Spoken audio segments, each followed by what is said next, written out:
Dale and I were out on the greenway looking at an area based on some issues with mowing. And clouds started rolling in, and we started having a conversation about the rainfall and how the National Weather Service was saying this is going to be a 6 to 8 inch rain, and wow, we could have some localized street flooding, and we need to be watching this. I remember watching the weather that night and thinking, yeah, it's raining, and went to bed and got a phone call at about it must have been around 11:30, midnight time frame, and when you always get those calls at night, you never know who's calling. It's like, oh my God, what's wrong? And what I did know was how much was wrong. And so it was Ken Houston that was on the line. After communicating with the 911 center, I then called Dale Rademacher, the director of the Public Works and Natural Resources Department, to alert him to what we were experiencing at Button Rock, and knowing that eventually would come down to the Longmont community. I then called Harold, and I said, Harold, I think we got an issue, and I think it could be significant, and I think we need to get a hold of Dan Eman. I had actually planned to be out of town that week, and my dog got really sick and was in the dog hospital, so I happened to be home, completely not paying attention to what was going on in the world, in the city, anything, until Harold called. It just triggered a lot of conversations, probably half a dozen to dozen calls between Dale, myself, and Dan Eman. By the time we had Dan on the line, that's when we knew that we were going to have a significant flooding issue. I didn't really know exactly what the emergency completely was. We got the text at 2:30 in the morning, something to that effect, and Everbridge started with a text and then went to the home phone and went back to the cell phone, and so all of a sudden phones are ringing like crazy, and as soon as it said dispatch to EOC, my thought was, we've had some pretty serious things happen, snowstorms and other things, and I've not ever been dispatched in the middle of the night to the EOC.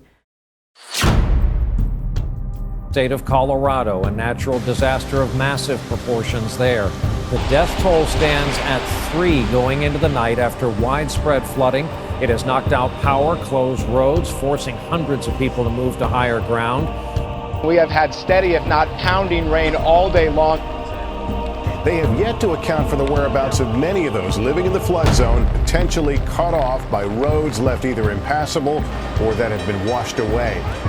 When the water came through, it came through as a torrent. Even where the roads are still technically passable, the scramble for higher ground has been terrifying. 7.2 inches of rain fell in less than 24 hours, an all-time record. With thousands forced to evacuate, many were trapped by washed-out roads. It started overnight with little warning. The Boulder County Sheriff says about 200 people are still unaccounted for. We're assuming that some of them are still stranded. We're assuming that there may be further loss of life or injuries. We have to assume that. We're saving some dogs right now. The damage is still being tallied, and the danger isn't over yet.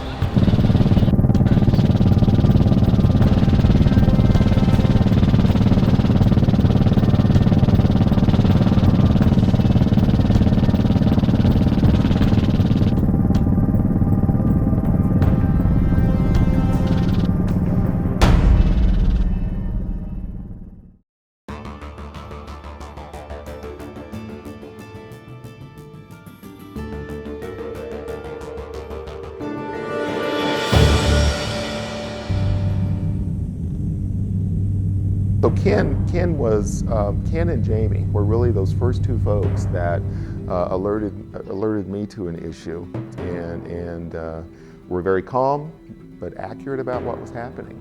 We were trying to operate the outlet at Button Rock Dam and keep ahead of the rising flow of water into the reservoir and over the spillway, and because we weren't able to do that, I knew that there was a major flow coming down into town. If you think of the reservoir as like a giant bathtub, we have an outlet pipe at the bottom of the dam, and that's where we continually let water through to keep the river alive. But as the reservoir fills up, as a bathtub might, you have an overflow that's near the stopper area on your bathtub. Well, our overflow is the spillway here. And what the spillway does is act as a safety mechanism so that the water won't top the dam. If that would happen, that could cause erosion and the eventual failure of the dam. So the safety valve for us here, the overflow, is the spillway. If the spillway starts coming up, flow over the spillway starts coming up, our normal method of operation of the reservoir is to open the outlet to Button Rock Dam and keep spill over the spillway to a minimum.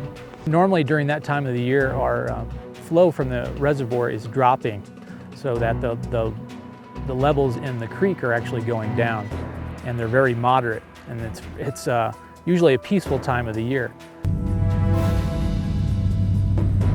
Hey Jeff, do you want me to do more than one spin around this? Yeah, let's do 2 laps around it, just so we can get good video of it. No problem.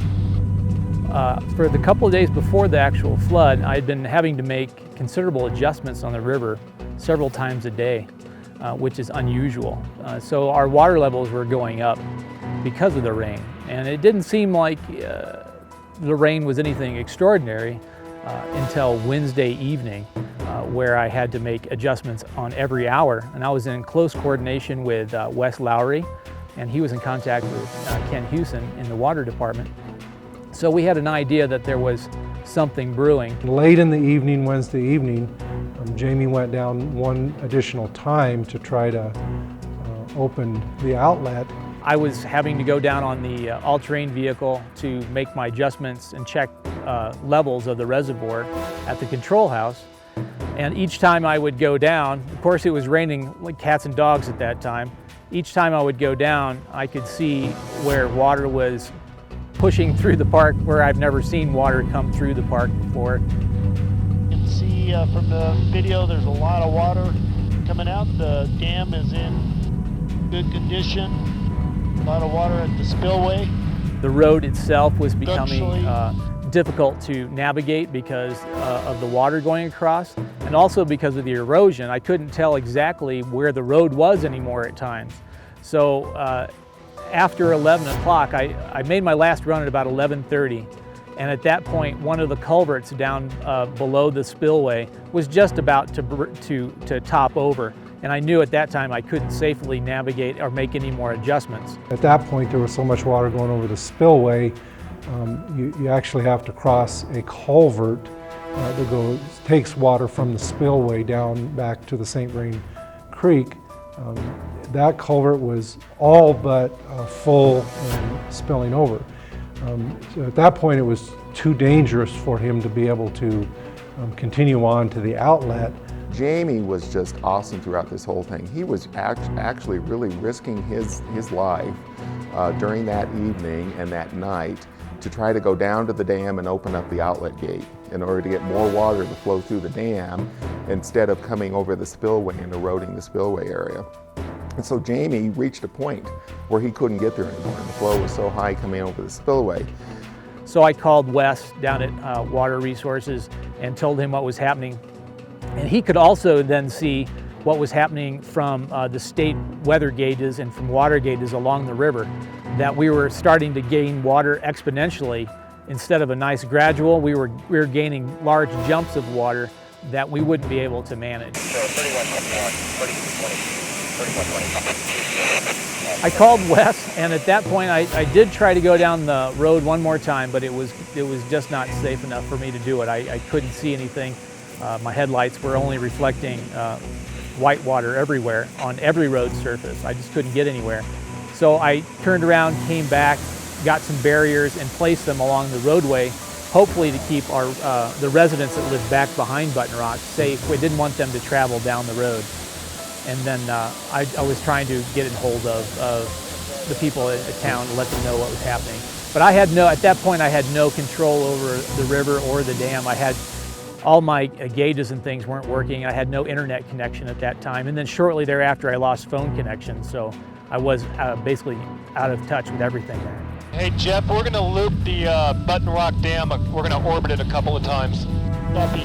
We're getting video of the spillway there to the left of the dam. I just buckled down and waited it out until the next morning.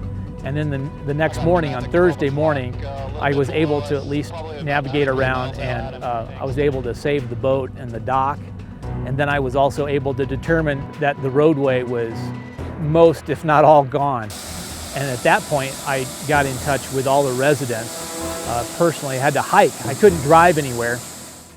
One of the residents had tried to get out during the night and had hide-centered their vehicle.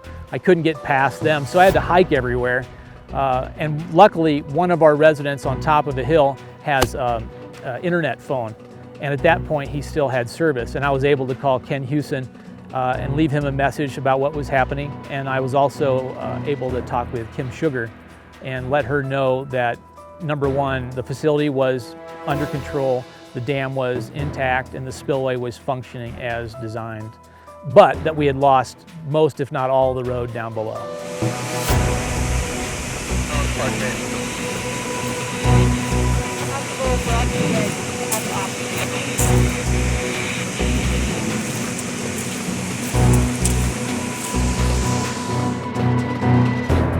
So that Thursday morning, I was able finally to get out at first light and see what was happening. I was able to monitor the dam and the spillway. I was able to monitor the spillway right from this spot here. I was able to turn here. I was able to walk up and down the length of the spillway from a safe distance. And it was like several freight trains going through here. The noise was amazing. The tumult was incredible. Huge logs going by. I shouldn't say logs, trees, full-size trees were going through. Nothing had limbs on it. Everything was ripped apart, debarked, and sliding down the river just as fast as you could ever imagine it. So I was able to see here that the spillway was functioning the way it was designed to, and there was no safety issue that I could see here other than just the sheer volume and velocity of that water going downstream.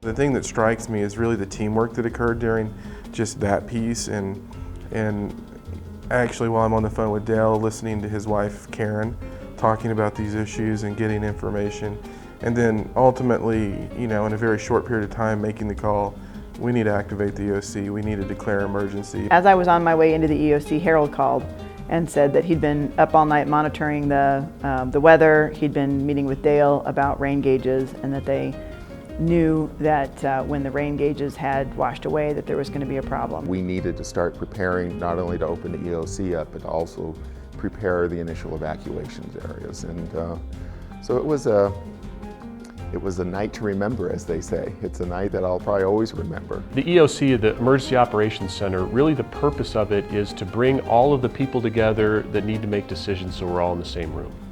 And what that looks like for us is it's a training room by day, and then we pull stuff out of the ceiling, we move tables, we move chairs, we bring out computers, and there's some stuff there, but that's not the important part. The important part is the ability to bring the people together that need to be in the same room, so we're not losing things through the phone or the radio.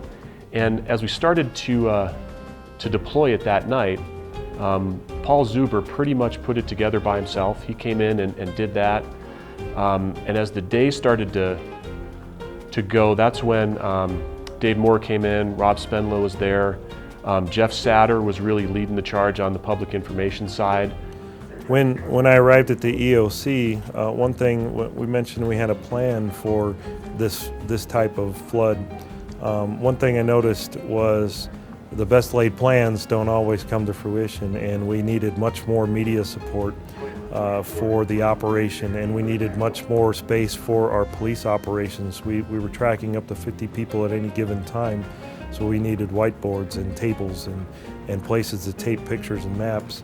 So when we came into the EOC, the way we had it planned to set up was not how it worked out in the end, and we did some rotating so that we could get a good flow and have the people most in need of communicating with each other sitting next to each other so that we could work through our problems quickly and make sure that the information we were sharing was immediate and pertinent. There's a big logistics section, so there's a big need in any kind of event to go get stuff. We need whatever stuff is, barricades, food, whatever that is. I was like a radar, you know, if you ever saw MASH. And the job is just to try to see what kind of equipment you can get, what food you can get, what additional supplies we need. It was anything from calling up Chick-fil-A and you know, Santiago's burritos and different things to say, could you give us a price on getting some additional food for the EOC or for the firemen and stuff like that, which an amazing thing happened on that case. They didn't even charge. They said, where do you want it and how much do you need? You know, which was really cool. In the logistics section, we had guys like Dan Walford, who was the sort of fix-it guy. We have a problem, it magically happened. He did incredible work. There's a million people that I'm gonna forget, but on the operations side, Dave Moore was really critical. Craig Earhart did the night shift. The public works guys were really important. Kim Sugar was there a lot. Dale Rodemaker was there. We had a lot of the directors there, so Dale and Kim were really the day shifters that we worked with. Matt Sheppers from LPC was there doing power and communications stuff. Michelle Waite was our sheltering representative in the EOC. The call center really got taken over by Dina Headington and Kathy Josephson. They pretty much took it and ran with it. Hey, I just was sticking my head in here to kind of thank all these people in the call center for all the hard work, but maybe I can try and help you. There was some fire representation in there. Scott Snyder was there from the fire department quite a bit. Those are really the people I can remember off the top of my head, and I'll forget 100 of them, but really that's the purpose, is we all get together and we start to talk about what are we going to do with this thing? And it gives us the ability to talk face to face about that.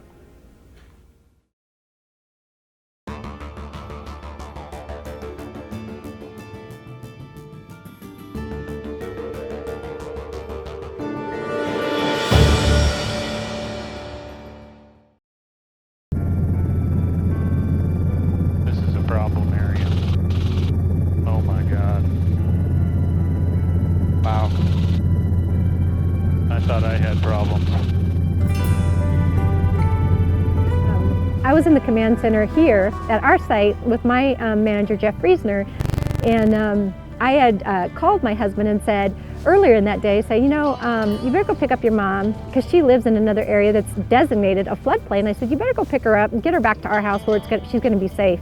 And so he's like, okay. So I had that conversation, and I checked in about 9 and I couldn't get a hold of him.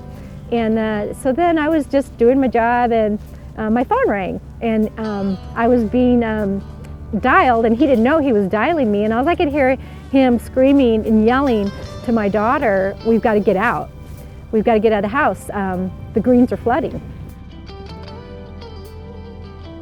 So then I said to my supervisor, I said, I just heard that the greens are flooding. And they're like, no, the greens aren't flooding. I go, yes, I'm hearing that the greens are flooding. And I couldn't get a hold of him. And so then I called my neighbor. She goes, yeah, your son and your mother-in-law got out. I can't find the rest of them. And then she goes, we're coming to the memorial building. And so I had about an hour and a half of not knowing where my husband and my daughter were. I figured, okay, well, I have some neighbors' phones, I'll call them. And that's when I got through to my other neighbor saying, well, I saw Eric and I saw your daughter, and they're carrying the dogs, and they're working their way north to try and get out of the neighborhood. They had waded chest-deep water out like 3 houses north of us, and then had to be rescued by a fire truck and be pulled in through the windows. And then they got up to the hill up on Mountain View, and then they had to get onto a school bus and get here. We weren't able to even get into our neighborhood till the Monday after the flood. And so then the police, we could wade in to a certain point, and the police says, well, we're only going to let you in to this point, and then you're on your own if you choose to go in. So my husband and I waded in about waist-deep water, and that's when we just saw the devastation. Every house was different, how it was impacted based on the build of the house. So they said, okay, you have 10 minutes, get in there, get what you can and get out. So we did. We got in there and we just grabbed some the Strong box and some personal items, and we got in. The garage was flooded. Our main floor had about 2 feet of water on it. Our whole basement was flooded, and so we just kind of got the cats, got them into a thing. They were upstairs hiding, and then kind of waded back out. It was just interesting because after we got the water out, it was everything obviously had to be thrown out, and it was just horrific, the amount of trash and debris that were piled up all along. It just, you could drive a single car down the middle of the road because there was so much debris. And you know, I'm not sure who they contracted with, but they were keeping up with it fantastic. Every day they would haul more stuff out, and it was just a matter of going through, trying to salvage what you could, because the volunteers were wonderful, and they were like, do you want to keep this, do you want to keep that? And at that point I was like, keep the memory, try and keep the photos, try and keep what we can, but the rest, I could not go through everything. The outpouring of love and compassion from people that just showed up in our neighborhood and brought meals I didn't even know, and just said, can I take your laundry and do your laundry? Or my son lost everything, and they brought him, like, how old is he, what size is he, you know, what does he like? And there was boxes, like a week after, delivered to where we were staying, of clothes. And so it's just like, for all the bad that goes on in this world, you know, there is a genuine good in people, and that's what I hold, and that I hope to pay that forward to.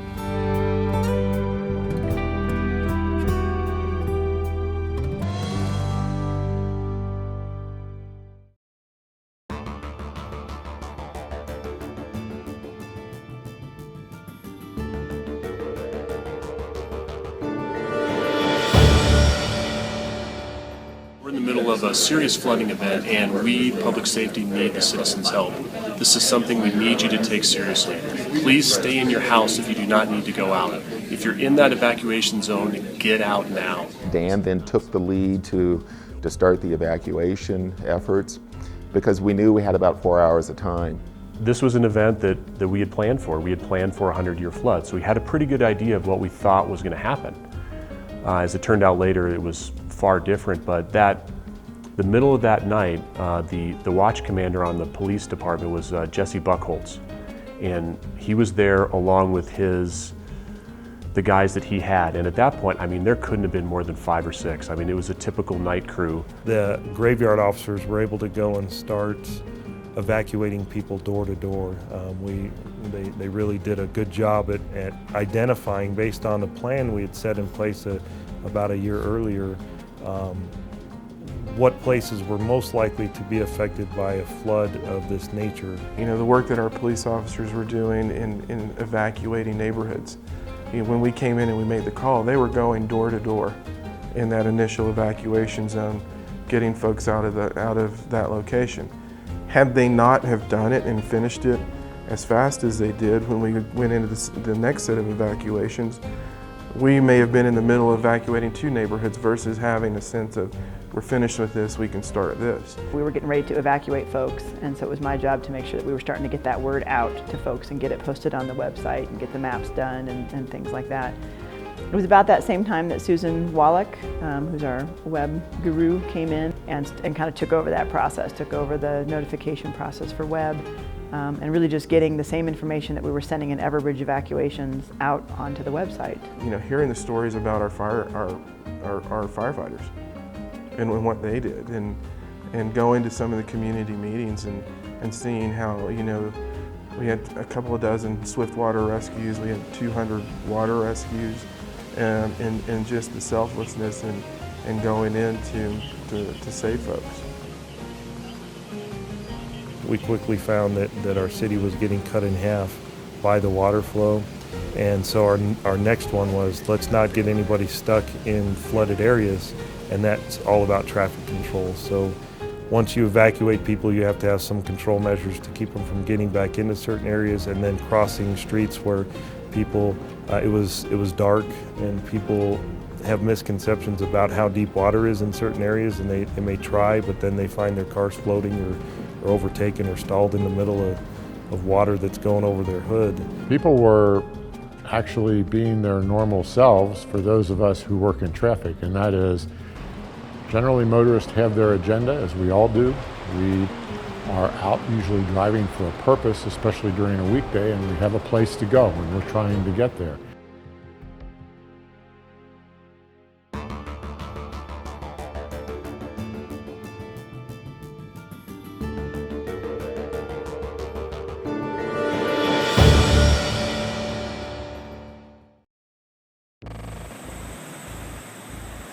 We got through that morning hour up until about 6 o'clock or so, when daybreak was starting to happen and we could actually start to see what was going on. And that's when Harold and I left the EOC and started traveling around the city to actually see what was happening.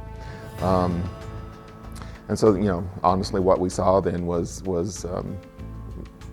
flooding beyond anything we could have imagined. It was through another event where I learned you just can get a really good look in the air. But it wasn't something where we made the call. I mean, I really have to give a lot of credit to Tim Barth and the folks at the airport, because they called and said, we can get you up in the air if you want to do this. First people we took up were Dale, Harold, and then Mike Butler. We were only able to get them up for about a half hour because the cloud deck came in pretty low, and then we had to ground the helicopter, and that's when the rain really picked up. But throughout that first day, we probably went up in the helicopter 3 or 4 different times. One of the things we noticed, and we called in, Harold called in the need to evacuate the greens and the Champion Greens in the Valley neighborhood. And frankly, we saw the water coming across the Zweck property, the Zweck family's property. And it was coming right at Airport Road and starting to spill over the road.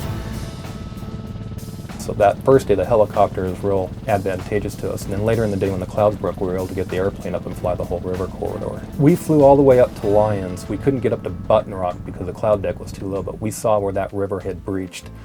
All the way from Lyons, all the way down through the Greens. We followed it all the way out past Sandstone. We were able to see where the river, not that it only crested, but it carved out a new river, and where the river was before was pretty much empty. The river has jumped 2 spots actually. At one spot it went through the cement plant, and then about a mile east on Highway 66 it jumped the river again. Another person that really did a lot of work here was Ken Houston when he got up in the air the following day and was able to see the opportunity to open up a breach across Hygiene Road, because we were still experiencing flooding coming into the neighborhoods Thursday and Friday. And we knew we had to cut it off. We knew we had to get it stopped somehow. So, Ken came back from that flight. He was excited. He said, I think we got a plan. We're able to get together, bring together both Longmont and Boulder County to talk about the possibility of breaching that pond, that gravel pit, and cutting a channel and bringing the water back into the creek bed where it should be. One of our problem areas, or circling area, this is where we're the Army Corps of Engineers is working in the room with our county commissioners, our city council members were there with us, the Army Corps of Engineers, state of Colorado, everybody came together. So this was truly a time where not only government officials, but members from the community came together. The breach we had to do was on private property owned by Jim Hepp, and I made a phone call to Jim. He was out of state at the time. He wasn't even home, and he was immediate. He said, "Do what you need to do. You have my full permission to come and do it." And I think that's a lot of what it means to be in Longmont. That's what it means, is people trusting each other enough and caring enough about the community that we live in and the people here to just give approvals like that quickly. Never before has the airport played such an important role in the community and the management of an emergency event in the community. Most people probably wouldn't have thought the airport had any role whatsoever, but it was because the role of the airport and what we were able to provide to all the emergency responders to get the word out, to help FEMA decide where they were going to rechannel, and to help decide which roads were going to be cut off. I think people's eyes opened up and said, wow, this is huge. I mean, just for example, we took up FEMA, we took up the governor's office, we took up our town government, we took up Meadstown government, Lionstown government, Boulder City government, Boulder County government, Frederick, Weld County, and then all the news footage that you saw on the major networks, NBC, Fox, CNN, they all came out here and got on board our aircraft and were able to get that word out to the rest of the country of what was taking place and what the devastation was. So we played a pretty important role, not only for getting the word out, but we also helped when the National Guard got here. As soon as they got here, they were up in our aircraft, both our helicopter and our fixed wing, so they could figure out where to close off roads, where to set up points, where to start evacuations. It was pretty significant, and they could not have done that from the ground. There was no way they would have had access between the north side of the city and the south side of the city. The only way that they were able to see and deploy were based on what they saw from the air in the flights that we provided them. And I think we did 16 missions in 7 days.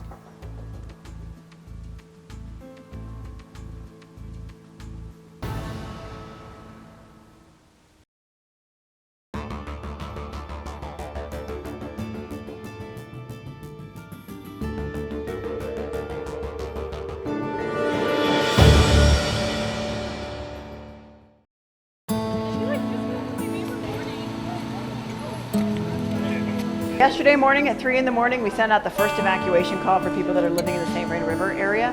Most of those evacuees are here at the St. Vrain Memorial Building, located at 700 Longs Peak Avenue. This is the main shelter for the city.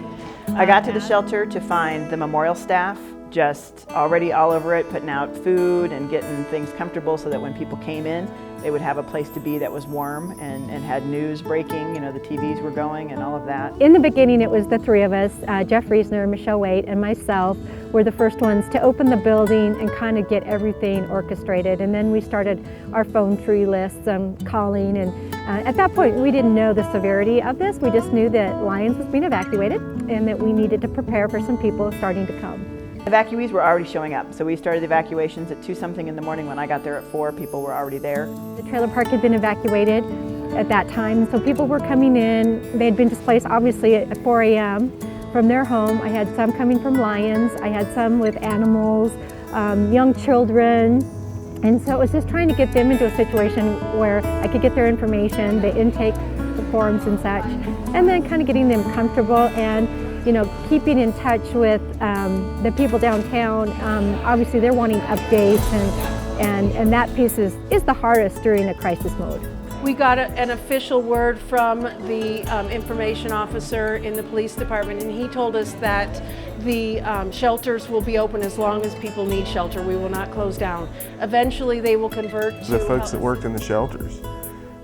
You know, in the process, Community Services Group and Michelle Waite and Jeff Reesner and Sandy and council members were there, and they were in the shelters. And you know, that was the first interaction with the folks that were displaced, and getting the information and the compassion that they displayed, the caring, the commitment. Again, just another example of just, you truly saw the best of humanity, the best of the folks in our organization, and they were great.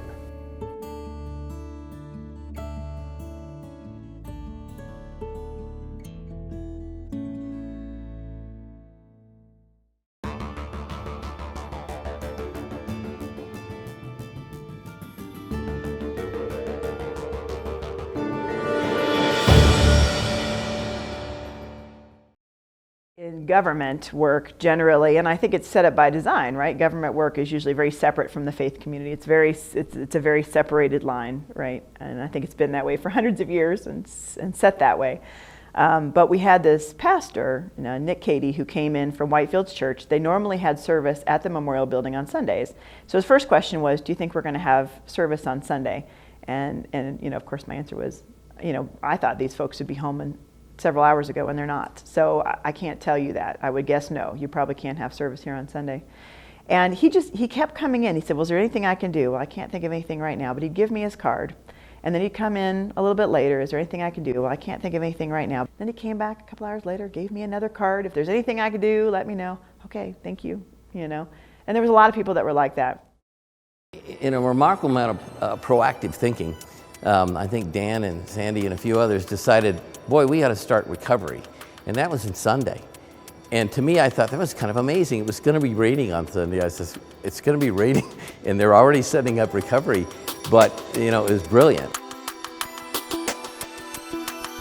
So today I'm standing in front of the Disaster Assistance Center. That's a joint effort from Boulder County and the City of Longmont. This is where folks can come at this point in their flood recovery to be able to get help from FEMA, individual disaster assistance through FEMA. We have folks from the Our Center, we have folks from Boulder Dan County. Eamon asked for Deb Darnafal and I to start to coordinate a disaster assistance center. So someplace for people to go once they did get back to their homes, once the rain did stop, and coordinate that with Boulder County. Brad Power ended up procuring the Stephen Barry's building, ended up getting Newmark Merrill to let us borrow it, which was a fantastic gift. So what we did then do is get a hold of Dan and Kurt, and they came here to the mall. And so in the middle of the driving rain, they were trying to figure out a way to get the internet signal from right over there where there's a substation, the police substation was, over the top of the roof and down into the Stephen Barry's building. So they were figuring out a way to do that, and they were grabbing all kinds of, bought a whole bunch of land connection, and they were strung that all the way down there and got that done. At the same time, some church groups and some employees were also trying to clean out that area. So Deb Darnafal and I went on Sunday. It was still raining, and breaches had just kind of been fixed on Airport Road and a couple other areas. We'd just reestablished some of those transportation pieces, and so she and I went early morning for a meeting on Sunday with the Boulder EOC to try to convince them that we needed a disaster assistance center in Longmont.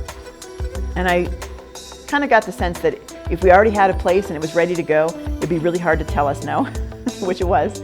But we needed to get this place cleaned up. So I'm thinking about how can we get a whole troop of volunteers in there to clean this place up. And I reach in my pocket and there's 3 cards from Nick Cady in Whitefields Church. And so I called him and I said, you know what, Nick, do you remember that time where you told me if I needed 50 people anywhere, anytime, you'd have them for me? And he said, yes. And I said, I need him tomorrow morning at the DAC to clean this place up, you know, at the Stephen Barry's building. And he had 50 volunteers. Kurt called his church in as well, and they came in and they cleaned up that place. Kurt and Jim Wall, I think Dan Hill, Tom Yang, they all worked on connectivity. So we immediately had network connectivity. Mark Sampson and folks from Fire worked on getting electric drops. Those 2 churches cleaned the place inside and out. We had a disaster assistance center ready in 8 hours. And so when Deb and I went to Boulder to say we need to have a disaster assistance center in Longmont, it was indeed very hard to tell us no. We didn't know what exactly we were going to do. We had some people from Boulder County, we had armed people. We thought maybe that there was going to be some people from FEMA, but we didn't know if this was going to be the major site, and there was going to be some people from the Small Business Association, maybe. We didn't know any of that, but we thought, well, we'll start setting up something that might be like an office. So we started bringing a lot of chairs and a lot of tables, and then Bros Electric people came in and they put some great big switches for us to use.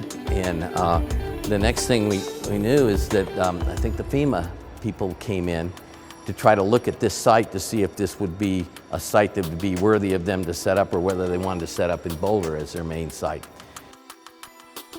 The FEMA folks had never seen a site like this. They were blown away by how quickly it was organized. They were amazed at how friendly everyone was, and how resilient the residents that were impacted were. And then it's just the fact that, you know, City of Longmont, Boulder County, FEMA, SBA, we never met each other, many of us, but we just worked together. And there was just that common mission of just helping people.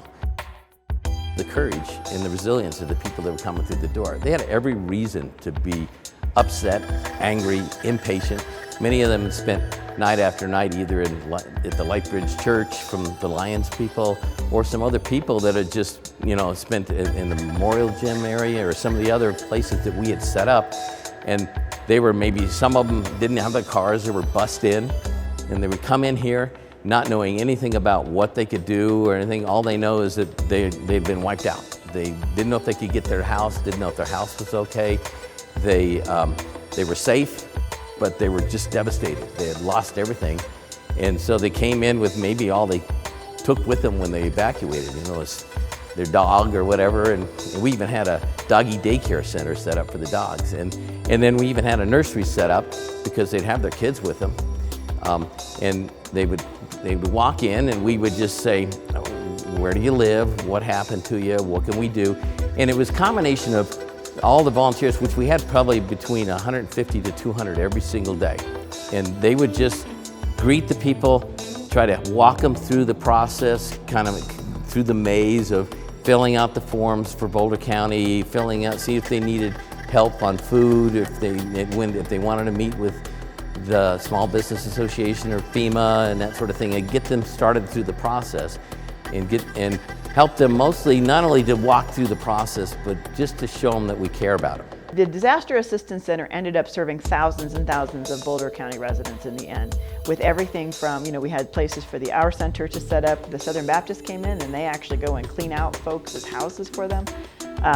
Nick Cady and his group came and cleaned the place and helped with some child care. So did Rick Ring and his church. Linda Kopecki and her husband, their church, came in and helped with daycare.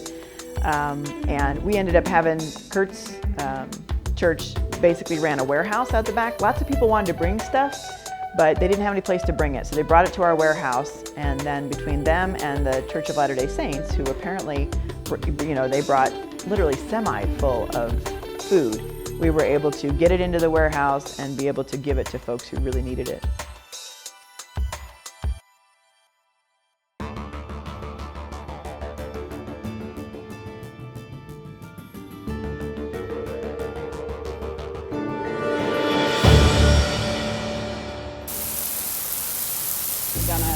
Automated call that school was canceled, so which was kind of odd, you know, for never canceled for rain before. So I'm like, and I checked my phone to make sure, I'm like, do they need me? But nobody had texted me, so I was like, okay. And so as soon as I walked in, we knew. It was chaos. I start work at 6:30 in the morning. It's usually quiet. For the most part, I walked in and every console was full with a dispatcher. The EOC was open. There were people everywhere. Phone calls were constantly coming in, 911s. It was very, very busy. People were calling, you know, can I get back to my house? People mad because they're being told to evacuate and giving them instructions that we can't force you to evacuate, but if you refuse, we may not be able to save you later. This is what's coming. This is what you need to do. It was crazy in here. The 911s were just ringing one right after another. It was at the same time that the flood had overtaken the Twin Peaks Greens area, the golf course, 9th Avenue. We had people call 911 because they were stuck on the roofs of their cars on 9th Avenue. They're stuck in their houses. They're on their second floors. I had 2 kids walking through Twin Peaks golf course that got stuck in the currents and they couldn't move. The firefighters could see them, but they couldn't get to them. The biggest call came about 1 o'clock that afternoon. I had gotten a call from a man who called 911 and said, he just says, my daughter's drowning in her car. I'm like, where's your daughter? 300 Rogers. I'm like, well, that's not a valid address. I'm like, give me her phone number.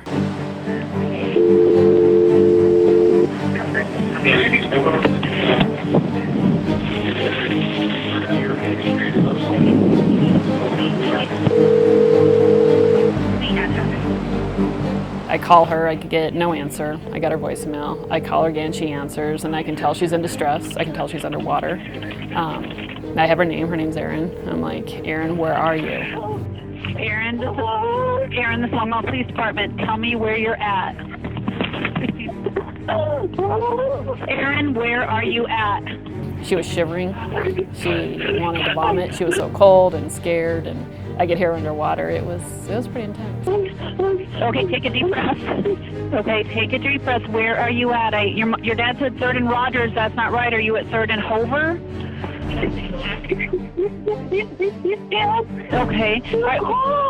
Okay. You're at 3rd and Hover on Hover or on 3rd? I think it's 3rd. I'm by the fairgrounds. And she's like, I'm at the fairgrounds. So I think she probably told her dad Rogers Grove. Oh, you're by the fairgrounds? Or are you on Boston? And I'm like, are you on Boston? Because we know that the water had overtaken Boston because we had to send a couple fire engines already to rescue people in Fairgrounds Park. Does that sound right, Boston and Hover? Okay, which direction are you going? My car is sinking. Okay. I'm not going anywhere. Can you get out of the car? No. Okay. She was in her car up to her chest in water. She couldn't get out. Her car was dead. She couldn't break a window. I kept her on the phone for 18 minutes until the firefighters could find her because her car had slid off the road, so they couldn't see her car anymore. She couldn't turn on her lights. She had broken a little bit out of a window, but she didn't have enough power in the water to break it further to get out. Can you get out of the car? No. Okay, you can't kick out your window? No. Okay, and you can't roll down your window? It's just looking straight. Okay. Okay, do you have something hard in your car to break the window? She is drowning in her car. Everything's in water.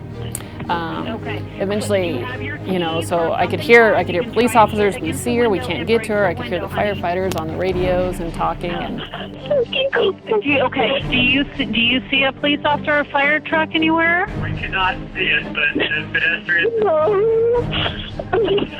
Okay. I have people that can see you. Okay, they know where you're at. Stay with me.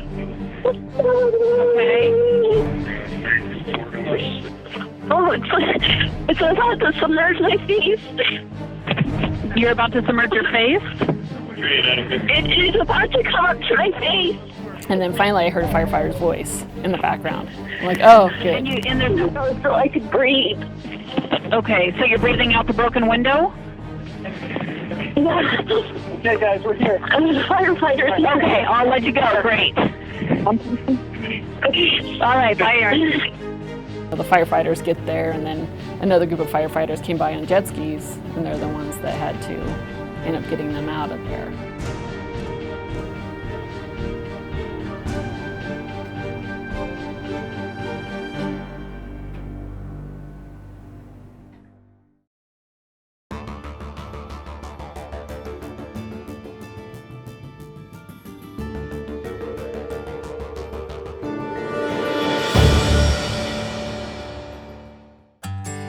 Saturday morning it started, and we went in.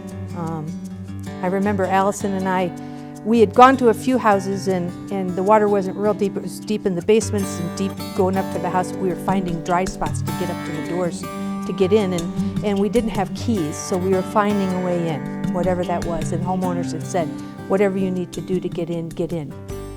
Allison and I had gone down to a house. We'd taken out some dogs. Tammy and I had worked with a dog that was old and very scared and being really nasty. And it took us a long time to talk that one out.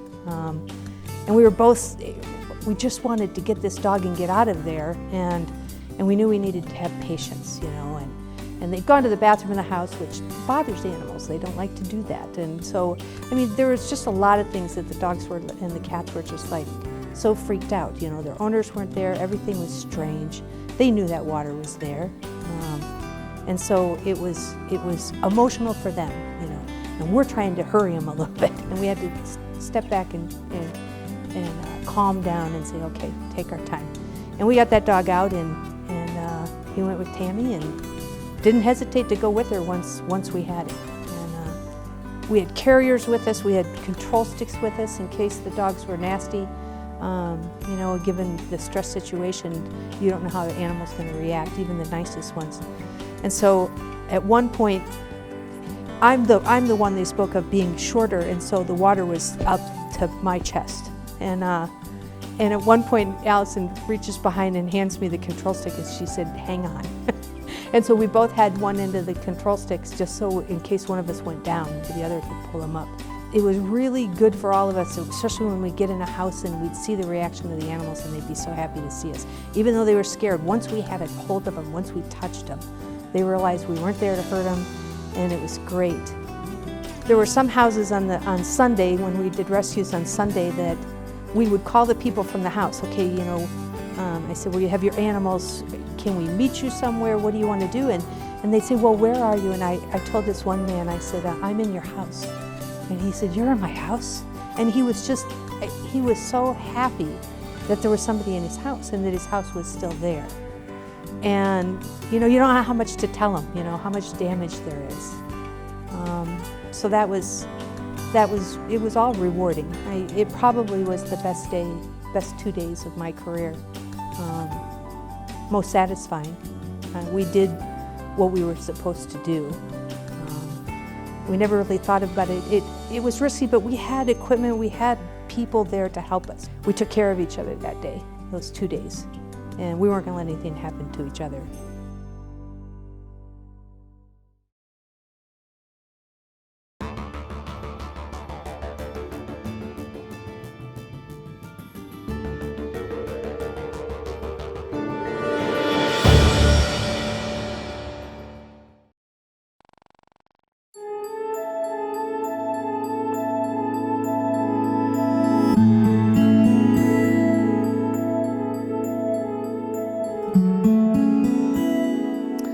Well, September 12th, I went to work as usual. You know, it was raining hard. The river was rising, but to be honest, I thought it was kind of much ado about nothing. They sent us home from work probably about 10. So we came home and it felt like a snow day for my wife and I in the beginning. Kids were home. My 2 girls, later in the afternoon, my 2 girls went up for a nap, and my oldest son, who's 7, and my wife and I were downstairs just kind of playing games here. Earlier in the morning, we had gone to the river and just kind of watched it slowly rising. We saw that it was beginning to spill over into the 3 ponds, golden ponds here.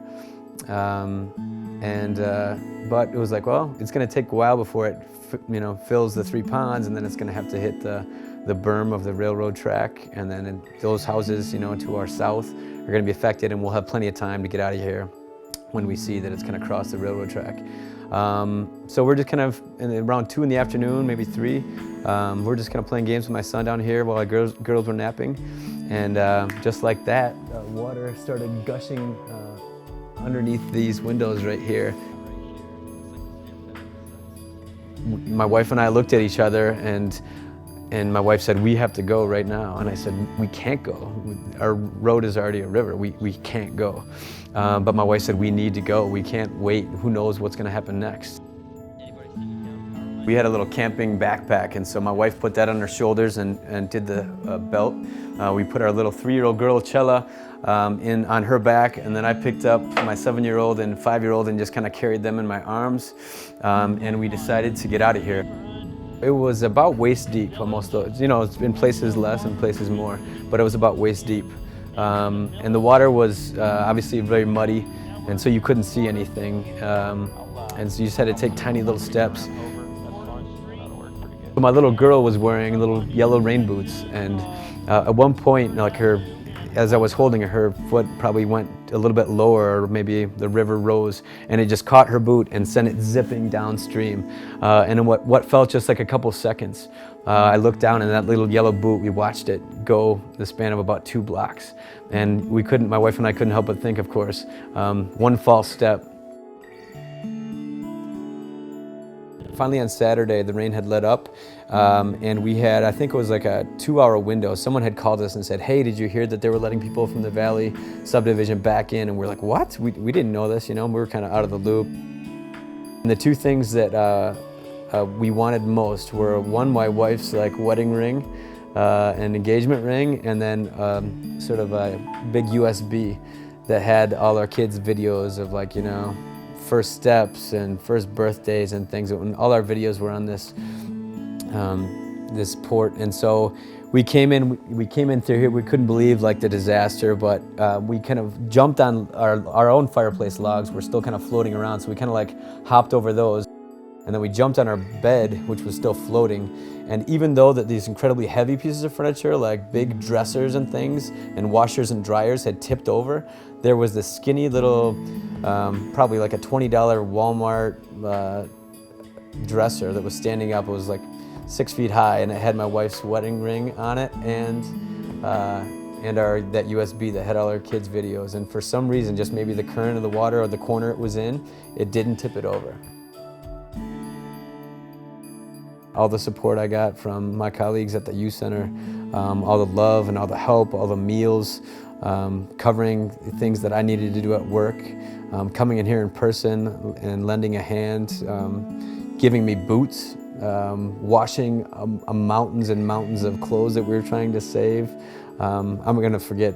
They did so much for me, I can't even remember it all right now. I feel like starting the list is a bad idea because there's someone else that I'm gonna forget. You know, coming over here and swinging hammers.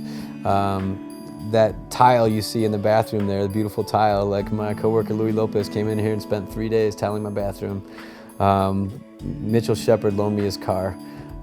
Again, my coworkers gave me boots, they gave me clothes, they bought toys for my kids because they didn't have anything when we're staying in these little empty rental spaces with no furniture. Like my kids had nothing, you know, clothes or anything. So yeah, we were taken care of. The city took care of us.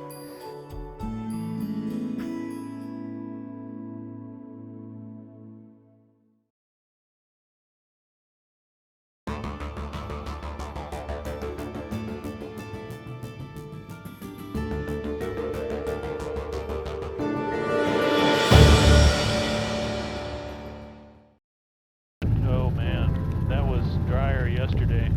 Yeah. Uh-oh, something happened. Something happened. Got some water flowing through there, but it doesn't look too bad. No. It looked better yesterday. Folks out at our wastewater treatment plant were obviously very anxious, looking at the river, looking at what was going on. But on the morning of the 12th, they were doing okay. The sewer line had been breached, and so they were having very high flows coming into the plant, but the plant itself was still intact and secure. That changed on Friday, and when the river finally breached in and actually backed up around the plant, flooded the plant. We didn't know what it was going to be like when the water started pouring into the plant, so we thought we'd better be prepared because we wouldn't know how much time we'd have, you know, when critical mass hit. And so we went through the plant and started isolating main power centers for equipment that wasn't, you know, could be offline for hours, for example, and not cause a problem. I still was having a hard time believing something bad was really going to happen. And then Jim came in maybe an hour after that, telling me to start trying to figure out floor elevations for all the buildings on site here. So I think at that point it was starting to sink in that things were pretty bad. And then, like Jim said, at 11, he came in and said all non-essential personnel had to leave the site. So that made me feel real good to hear that was non-essential personnel and I had to leave the site. These guys are daring. Again, we didn't know when the water was going to breach, and what we watched happen here that day was it was right at the edge the whole day here, but then about midday it started pouring over into the east and west basins off the plant site. Well, once those filled at about 4 p.m., that's when it started coming in from every direction. Once wastewater started taking on water, it was kind of like, uh-oh, what's going to be happening near Lyons where our drinking water plant is, because having a submerged wastewater plant is a different story than having issues at your drinking water plant. So at least the day of, that was my fear. I was really worried about something happening at the drinking water plant, which luckily nothing did. But. Well, that's an important point because that morning, right after I got here, Bob Allen, our manager, operations division, he had gone to Nelson Flanders and had called because the Highland Ditch was hitting their only access point into the plant. And they were worried, you know, you don't know where it's going, what's going to happen. And so they were very worried that the bridge would get taken out, and at that point, we'd have no access. And they were also out of utility power at that time.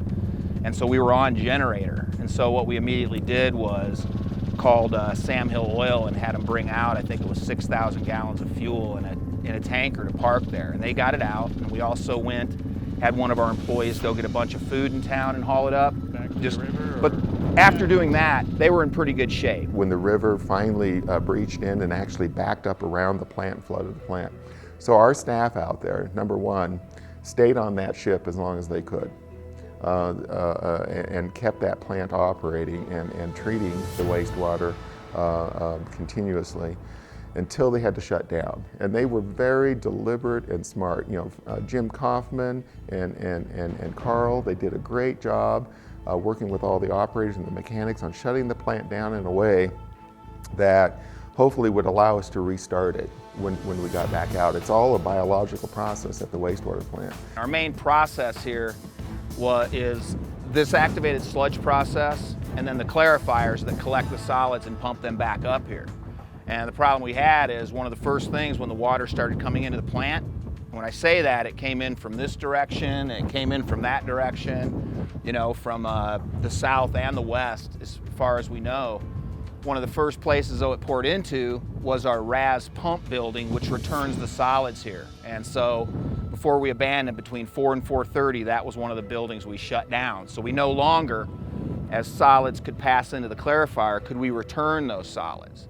And so what I did was, I should have done it before we abandoned, but I was lucky enough that when we got to the Justice Center, we could still access our plant SCADA, our computer control system, to shut the air down here.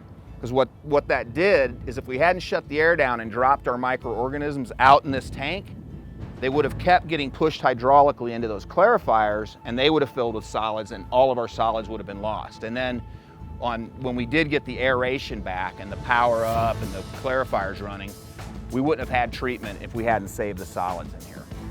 I cannot say enough about the work that was done at the wastewater treatment plant in terms of what they had to deal with in this process. Though that is a very complex system. There are literally live organisms that they utilize. And they had to go through a process to shut that facility down knowing that they were going to be flooded so that they didn't kill the bugs. And they were chased out as the water was coming into that facility. Once they were able to get the water off the facility, they brought it up where they were meeting permitting standards within 48 hours. There are not many groups that can do that in the nation.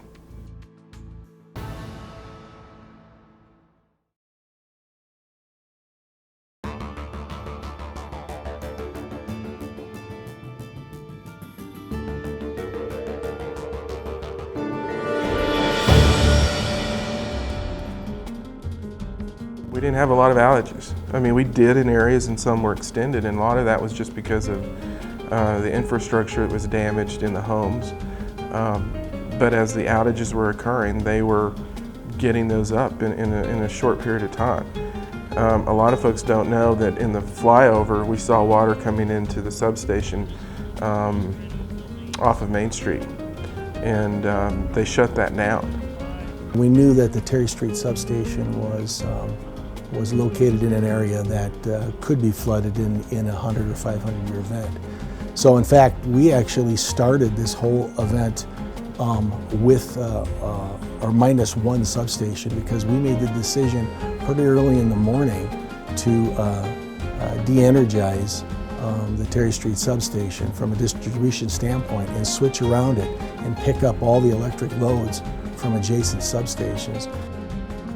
What became really evident throughout the whole flood response scenario was the good circuit ties and the robust capacity of this distribution system as a result of some good planning over the last couple of decades that we were able to take advantage of to keep people in power. Some areas we actually de-energized intentionally because of flooded conditions, and we were concerned about public safety.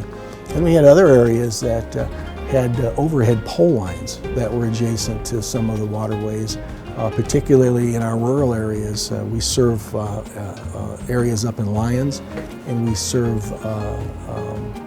hygiene. And some of those pole lines were inundated with water. Some of those pole lines collapsed. A lot of the crews had to be very innovative with how they approach the repairs.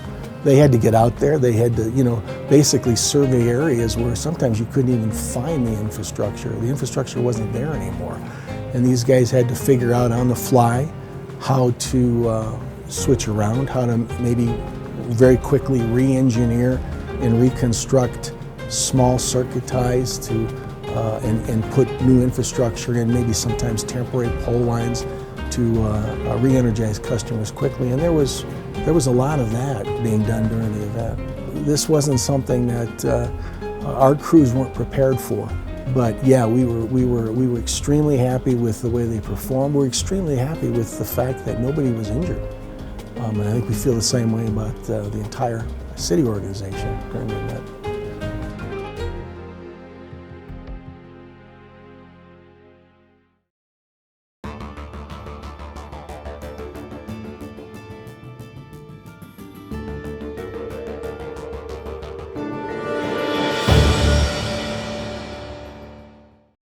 In front of my house, I had about a 30 to 40 foot long pile of my former belongings, and it was stacked about 5 feet high. Driveway and our lawn were just filled with what used to be our prized possessions and now just look like garbage.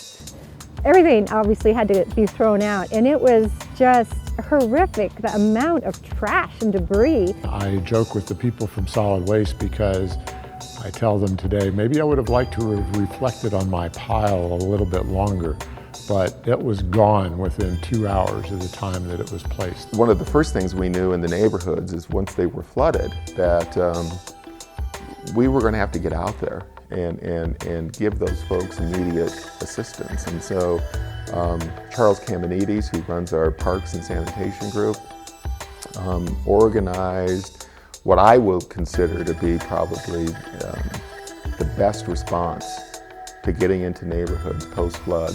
Once the rain stopped and the water really started to go down, and I was able to go into some of these neighborhoods like the Valley and the Greens and the Champions, as well as the whole Boston Avenue, Missouri Avenue location, it was really obvious some significant deployment was going to be needed.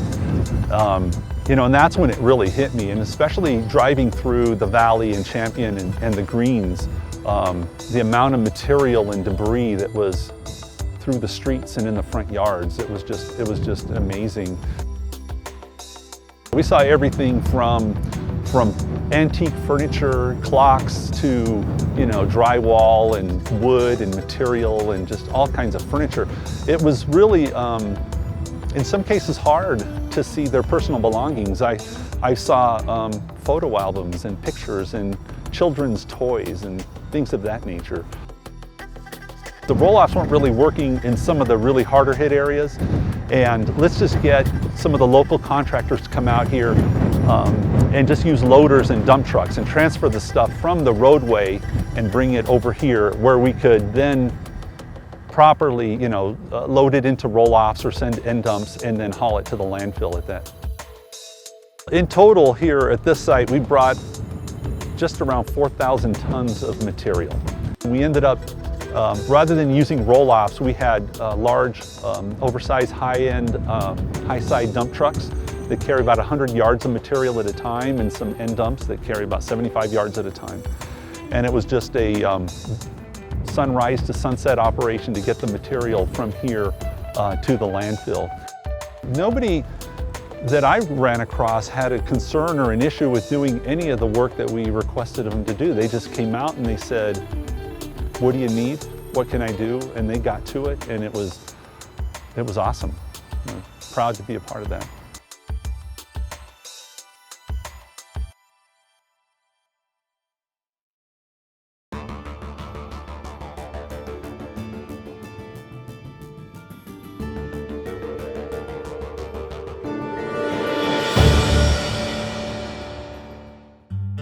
Thursday morning we had a new hire orientation here in the city.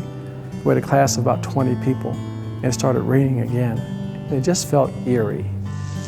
So we stopped the orientation about 10 o'clock, and I came to the office and got a call that we were forming the Emergency Operations Center to come to the Safety and Justice Building. So I scurried over there to just try to find a role. I ended up in the call center taking calls. Afternoon, something came up in terms of what should I be doing? And where are our employees? I think that day, Regal, that the city got cut in half, was almost cut in half. Not sure about the actual days when that happened, but I thought as the top HR person, I need to find out where our people are. So I remember coming back across the street to my office and I sent out an email to all supervisors and managers saying, let's account for folks. Are our people okay? And we had, as you know, we had people who were impacted, who were also in the call center, who were also out patrolling the streets, securing things for our citizens, but they were also impacted at the same time. So we began to build a communication portal in terms of finding out how our folks were doing, how their families were doing. We had employees who we couldn't get in contact with because cell phones weren't working or the power was out at their homes. So a lot of people we couldn't account for. Most of them we could account for.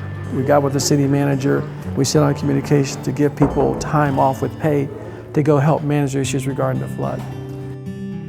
Well, first of all, the city letting us have time off was probably the biggest gift. Because again, like all our sick and vacation days would have been gone in a heartbeat. But the city was incredibly generous with its employees, myself included. And just to have the time to be here and to do the work was probably the biggest gift. You know, a lot of times we want to put in all these rules and regulations about things. And the staff, the leaders were really good about, let's just do the right thing. Let's not, put together administrative reg, write a policy. Let's take care of people, not make it bureaucratic. So Ben's story was heartwarming. I went to see Ben during the flood. Sue Jacobs, I went to her house and saw her during the flood and saw her place in total shambles and water up to her second floor, watermarks over her furniture. But just that personal touch was very heartfelt and somewhat humbling as far as what our folks were really going through. When the community and the city came together with donations and support, and it was remarkable, and it just made the whole process so much more bearable. We had an outstanding group from the police department that came in and helped, and that included the heavy work of us getting everything out of the basement, and that also included the tedious work of all of my tools were in the basement, all of items like that were literally, we had people cleaning with toothbrushes. Melissa Portillo on my team became our point person for connecting with families and employees. And then Lisa Barton on our team was our tracker. She tracked employees, she called employees, she got with supervisors where we couldn't find employees, and she made sure that we had contact with everybody who was impacted. Another group started, which included Karen Friesner and I think Michelle Davis and some other folks around, well, let's do some fundraisers. Let's have some fundraisers for the folks that were our own city staff that were impacted. Some people had been out of their houses, some people lost their cars, and knowing that we were a family, we wanted to support that endeavor. So we met and we formed different committees. We had the T-shirt committee, we had Casual for a Cause committee, we had the auction committee, coin committee, and we all started to meet and organize how best to raise funds and then distribute those funds. We had probably 5 or so employees that got adopted, so to speak, and people really reached out to them, and whether they got specific items or just gathered money or gift cards, I think some people really felt like they had a Christmas they probably wouldn't have had. I love the holidays, and I run the Longmont Lights event because I'm passionate about the holidays. And so over the years, I've been fortunate to gather ornaments from when my kids were babies all the way forward. Well, we lost everything, all of our Christmas stuff in the flood, and I was just like, oh, there's sentimental pieces tied to that. And so I shared it with one of my friends and coworkers at PIT, and she was at my house helping me and salvaging what she could for some of my Christmas stuff. And then she was like, oh, we're going to have a PIT meeting, and I kept wondering why all these people were like, are you coming to this meeting? Are you coming to this meeting? And I was like, yes, I'm coming to the meeting. So I walked in, and it was a surprise, and it was just like they threw a little Christmas party for me with a tree and ornaments and to replace things, and it was just so heartwarming, and I still get choked up about it because the love and the outpouring of that group is phenomenal. I was adopted by the city manager's office, by the legal department, and by the city clerk's office. And I was told by Sandy that I had better do this or else. And so as a result, through the very gracious donations that those folks all made, we were able to receive not only once, but twice, a couple of sums of money, which went directly into the things that we lost. We had about $30,000 to $40,000 worth of damage, lost items, etc., none of which was covered by insurance. So that was a big boost. Made my wife cry, but that was an unbelievable outreach. I'm really proud of Longmont and to be a resident of Longmont and work for the city of Longmont, and how people across whether cultural boundaries or departments or divisions, came together as one to do something very significant in a very difficult situation. I mean, we rallied, we responded, we held our heads up high, people worked their behinds off during that time, and we made a difference.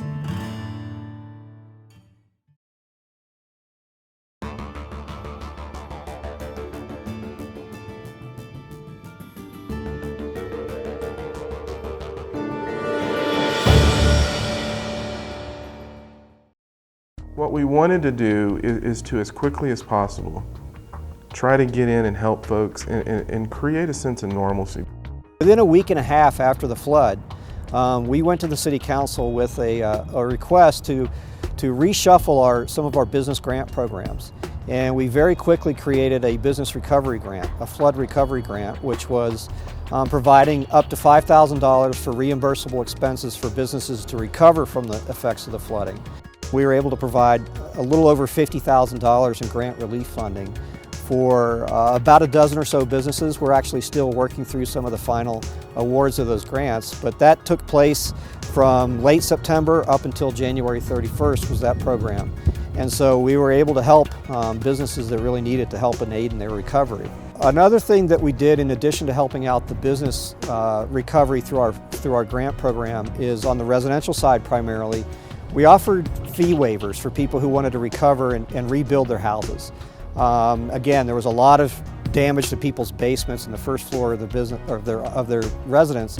And so one of the things we did is we took an ordinance to the City Council to essentially waive all the building permit fees for people who wanted to recover from the flood.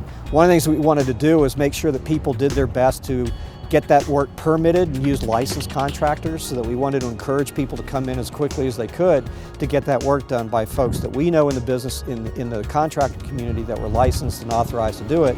And we thought one of the ways to kind of prime that pump and encourage people to do it was to waive the fees. So we wound up doing a little over 500 permits that were waived in terms of the fees associated with those permits. A disaster and a crisis like this flood, what it has done, it has really forged a commitment and a sense of purpose on staff that to recover, and the capability of our staff is probably unparalleled. When you go through these situations, you can always really become stronger. What makes Longmont special is that when people come here, they feel like they belong. And I saw that. I saw that in the flood. I saw neighbors helping neighbors. I saw every single staff member in our organization pulling together to get through this. I now know that we can handle anything. We're Longmont. We can get this done, and we work together like a team.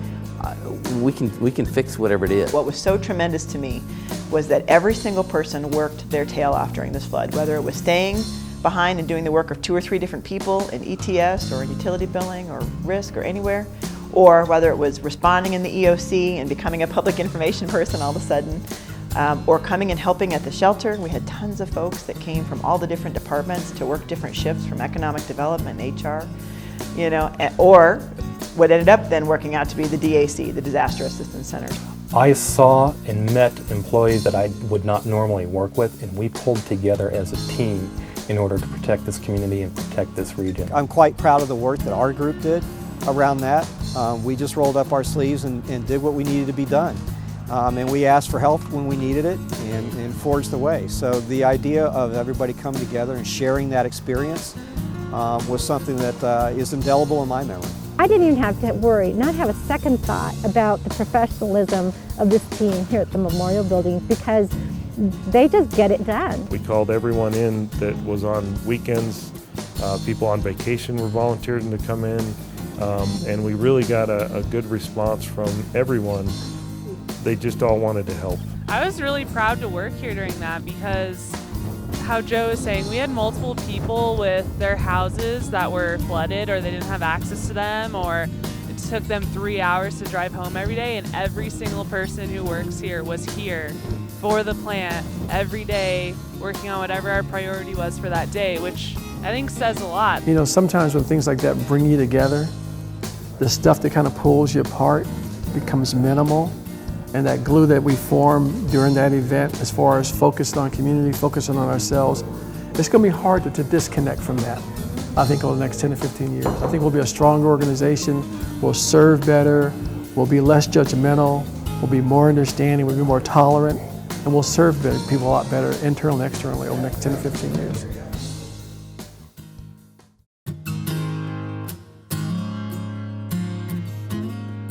We are Longmont Strong. We are Longmont Strong. We are Longmont Strong. UB chicks are Longmont Strong. We are Longmont Strong. We are Longmont Strong. Oh my God! That's hard! Mom, we're Longmont Strong. You are so bad. I'm out of here. We are Longmont Strong. We are Longmont Strong. We are Longmont Strong. We are Longmont Strong. We are Longmont Strong. We are Longmont Strong. We are Longmont Strong. We are Longmont Strong. We are Longmont Strong. We are strong. We are Longmont Strong. We are strong. We are Longmont Strong. We are strong. Longmont Strong. Longmont Strong. We are Longmont Strong. We belong. Do I say we? Yeah. We are? Okay. I am. They were. You are. Can I do a beatbox one? Boosh, boosh. We are Longmont. We are strong. We belong. You are? You are, or we are? We are Longmont Strong. We belong. We are Longmont Strong. We belong. We are Longmont Strong. Longmont Strong. We are Longmont Strong. We are Longmont Strong. We are Longmont Strong. We are Longmont Strong. Hey, we're Longmont Strong. We are Longmont Strong. We are Longmont Strong. Somos Longmont Fuertes. We are Longmont Strong. We are Longmont Strong. We are Longmont Strong. We are Longmont Strong. We are Longmont Strong. We are Longmont Strong. We are Longmont Strong.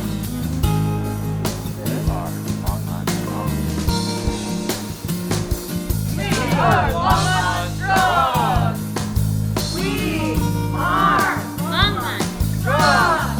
We are Longmont Strong. We are Longmont Strong. We belong. We are Longmont Strong. We belong. We are Longmont Strong. Let's do it again. One more time. We are